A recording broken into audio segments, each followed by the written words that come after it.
Hi friends, இன்றைக்கி ஈஸியாக கத்திரிக்காய் காரக்குழம்பு எப்படி வைக்கிறதுன்னு பார்க்கலாம். வாங்க பார்க்கலாம். நான் கத்திரிக்காய் ஒரு 1/2 கிலோ எடுத்து நல்லா இப்படி கட் பண்ணி வச்சுருக்கிறேன். பூச்செல்லாம் இல்லாமல் செக் பண்ணிவிட்டு நல்லா கட் பண்ணி வச்சுக்கோங்க. தண்ணியில் போட்டு வாஷ் பண்ணி எடுத்து வச்சுக்கோங்க. இப்போ தேவையான பொருள் என்னென்னு பார்த்துடலாம். தாளிக்கிறதுக்கு சின்ன வெங்காயம், தக்காளி, ஆயில், சால்ட்டு, கருவேப்பிலை, வெந்தயம், மஞ்சத்தூள். நான் இந்த சின்ன கப்பில் 3/4 கப்பு மிளகாத்தூள் எடுத்துருக்கேன்.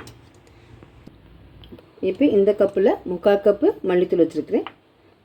கொஞ்சம் தேங்காய், சின்ன வெங்காயம், ஒரு உருண்டை புளி வச்சுருக்கிறேன்.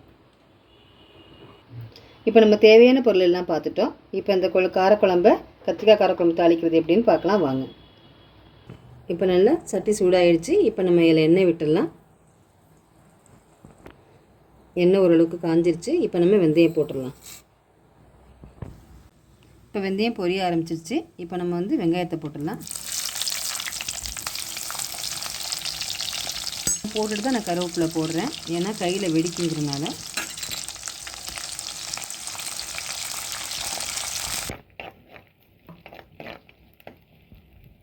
இப்போ வெங்காயம் நல்லா வதங்கிடுச்சு. இப்போ நம்ம அந்த கத்திரிக்காயை இதில் போட்டுடலாம். பாருங்க, கத்திரிக்காய் நல்லா செக் பண்ணிவிட்டு இந்த மாதிரி நல்லா நறுக்கிக்கலாம்.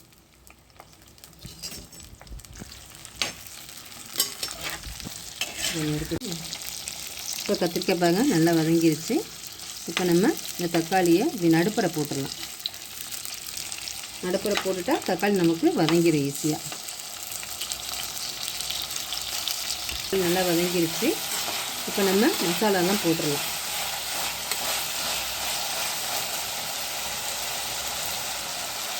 மஞ்சத்தூள் ஒரு சிட்டிகை, மிளகாத்தூள், மல்லித்தூள், தேவையான சால்ட்டு. நல்லா அந்த எண்ணெயிலேயே இந்த மசாலாவை வதக்கிடலாம். இப்போ இந்த ஒரு உருண்டை புளிக்கரைச்சி வச்சுருந்தோம்ல, அதை நான் கரைச்சிட்டேன். அதை இதில் விட்டுடலாம். தேவையான ஒரு டம்ளர் தண்ணி கிளறி விட்டுடலாம்.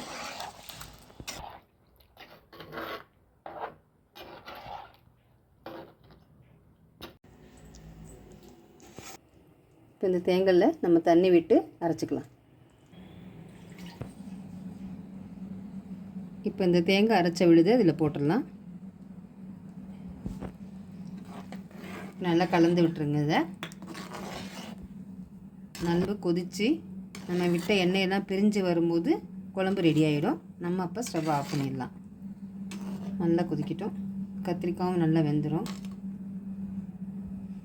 நல்லா சாஃப்டாக வெந்துருச்சு. இப்போ அங்கே எடுத்தாலே கரையுது. அந்த மாதிரி ரெடி ஆகிடுச்சு இப்போ கத்திரிக்காய். இப்போ இறக்கும் போது நம்ம ஒரு சின்ன வெள்ளைத்துண்டு போட்டுக்கலாம். வெல்லம் பிடிச்சிருக்கவங்க போடுங்க, வேண்டான்னா விட்டுருங்க. நல்லாயிருக்கும் இந்த காரக்குழம்புக்கு. ஆனால் நம்ம சமையலுக்கு லீவ் விடணும் அப்படின்னு நினச்சோம்னா, இது முதல் நாளே இந்த கத்திரிக்காய்லாம் ரெடியாக இருந்துச்சுன்னா, இந்த கத்திரிக்காய் காரக்குழம்பு வச்சுட்டு நைட்டே வச்சுட்டு சாதமும் வச்சு தண்ணி ஊற்றிட்டா மறுநாள் சாப்பிடும்போது அப்படியே செம்ம டேஸ்ட்டாக இருக்கும். சூப்பராகவும் இருக்கும். நமக்கும் ஒரு நாள் ஃபுல்லாக லஞ்ச் ப்ரிப்பேர் பண்ணாமல் ரெஸ்ட் கிடைச்ச மாதிரி இருக்கும். இந்த வீடியோ பிடிச்சிருந்துச்சுன்னா லைக் பண்ணுங்கள், கமெண்ட் பண்ணுங்கள். தேங்க்யூ.